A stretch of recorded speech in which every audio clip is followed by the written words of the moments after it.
all of these are people that you need to avoid if you want to have a shot at winning your fantasy football championship in 2025.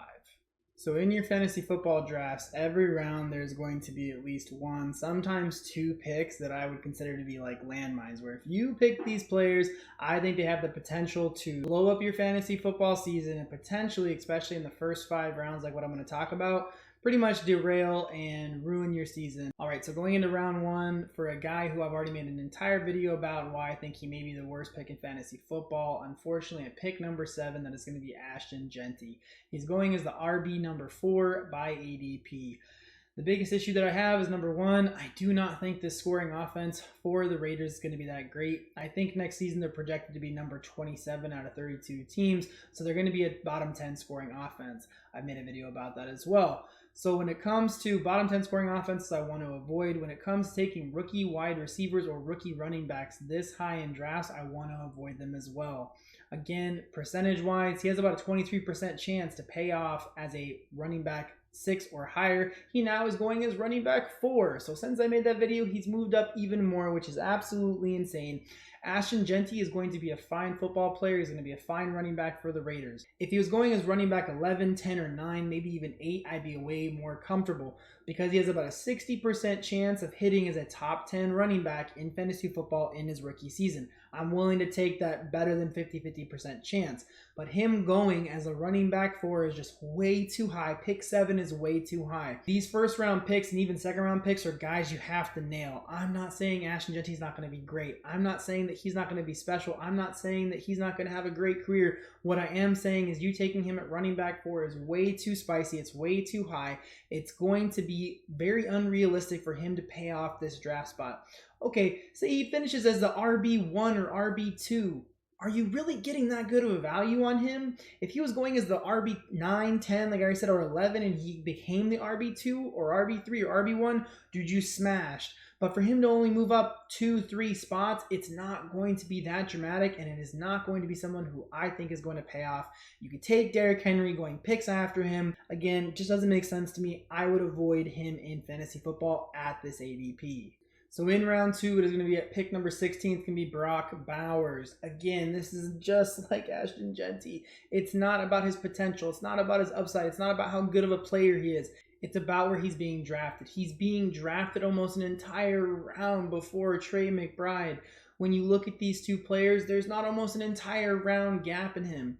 I think that they are both early round 3, late round 2 picks. I think if you were working on the turn, they're a great person to take at the end of round 2. If you're working on the turn, you can take them on the beginning of round 3, however you want to swing it.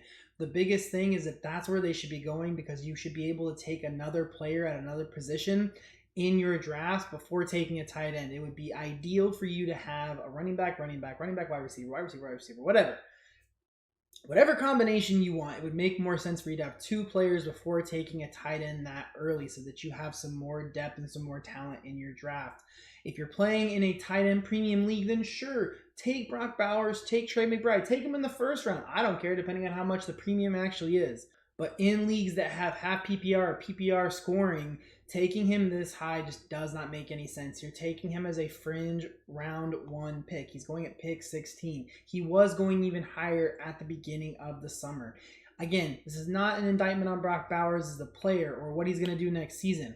It is an indictment because there's not that big of a gap between him and Trey McBride, who is going at the beginning of the 3rd round. So again, it just doesn't make logical sense to me. If he moves down to, again, that end of round 2, beginning of round 3 spot, smash pick, absolutely love it. But going at the end of the 1st round, beginning of the 2nd round, it's not somebody I want to take that high at the tight end position. Going into round 3, it is actually going to be the 1st pick in the 3rd round. It's pick number 25. It's none other than Kyren Williams of the Los Angeles Rams. I think Kyren Williams is a really good talent. I think that he's a really good player. My biggest issue is that I don't see him getting 300 touches again next season. They have Blake Corum behind him. They drafted another running back in the draft. Sean McVay is known for drafting these guys in the middling rounds of his drafts. He ends up slowly filtering out the starting running back and slowly working in or running back by committing these new rookie guys. Blake Corum didn't get to play a whole bunch last year. I anticipate seeing him take a step up and getting more of a workload. I anticipate their new rookie running back getting worked in a little bit as well. Kyron Williams also last season was kind of banged up. Again, I just don't think you're going to see the same amount of workload, which means you're not going to see the same amount of production that you had last season. I'm, again, not saying he's a bad pick. For these first 5 rounds, nobody's really like a horrible pick as far as a player. But their position and where they're going, it's just hard to imagine that that's where they should be going in these drafts. Also, one of those big things where if you're looking at the running backs that are going after them, I would rather have 3 out of the 4 next running backs off the board over Kyron Williams. The 3 running backs that are coming after him are Chase Brown, Breece Hall, I don't include him, so 3 out of 4, I guess. You have James Cook and you have Alvin Kamara. I would rather take all 3 of those guys. I think that they are going to either have similar production to the year that they had before. They're still going to be a huge focal point on their team. And I think that you're going to get more production out of them, where I think Kyron Williams is going to be kind of scaled back this coming year. Again, nothing against Kyron Williams. I think he's just being drafted too high, going at the very beginning of the 3rd round. Next on my list is going to be pick number 40. It's going to be a wide receiver. It's going to be none other than Marvin Harrison Jr.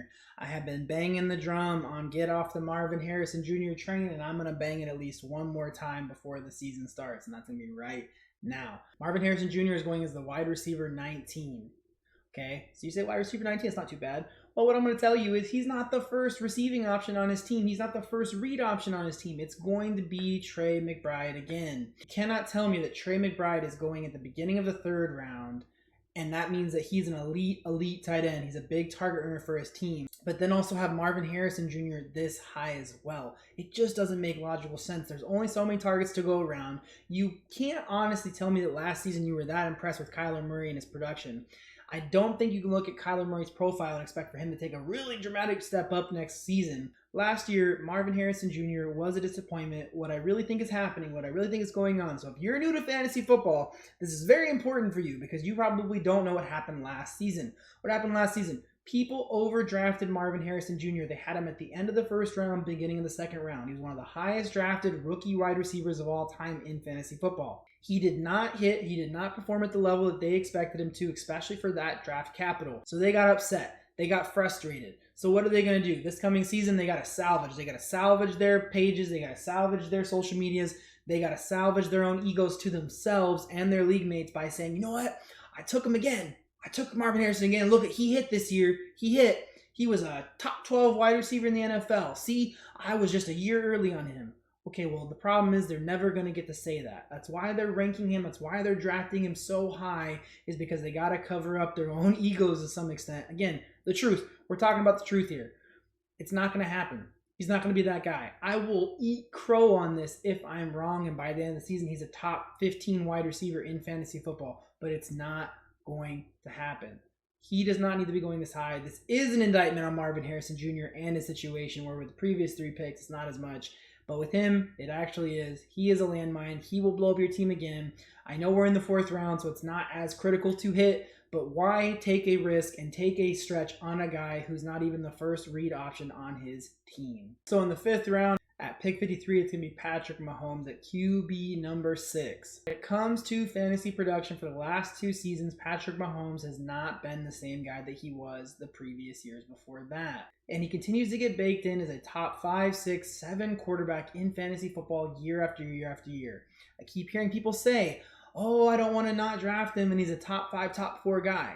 Okay, that sounds great. I get what you're saying, but if you watch the games, I get they have a lot of dynamic players and weapons on their offensive side of the football, but the bigger issue is the way Andy Reid's playing this right now is they're relying on a run game and they're relying on their defense. They're trying to keep these games low scoring. They're trying to pound the ball. They're trying to run the clock. They'll give the ball to Patrick Mahomes in the 4th quarter to make miracles and make magic happen to win the game. Patrick Mahomes is not worth taking in the 5th round as the QB6. You'd be better waiting for another QB later in your draft, especially for some of these guys who are going way later in your draft, who are actually going to be on teams where they need to score points every single week to win football games. So the QBs that are going after him, I would rather have over him as well. The likes of Baker Mayfield going at the end of the 5th round, the likes of Bo Nix, who's going in round 6. It's not an indictment on Patrick Mahomes as a real NFL quarterback, but it is on where he's going in drafts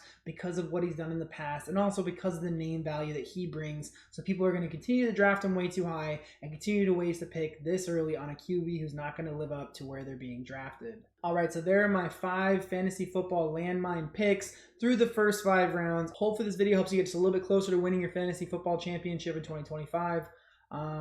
Hopefully I'll see you guys. No, hopefully you guys will see me again real soon. Until then, y'all have a blessed day. Bye.